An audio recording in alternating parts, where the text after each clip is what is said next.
Hala, kuya, nalaglag yung po to. Masaya na lang yun. Ah, thank you pa. Ano kaya laman nito? Doon na lang sa bahay bubukas. Ma, ma, bakit anak?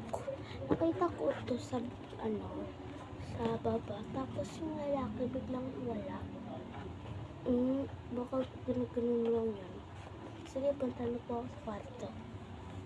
Ano kaya nang laman na to? Buksan natin.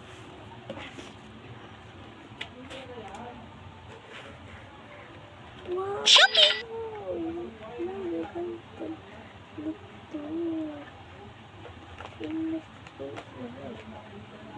Ganito pa. Kita ko kay mama. Mama, ito pala yung laman. Walang ganda, sweetie. Sige, balik na po ako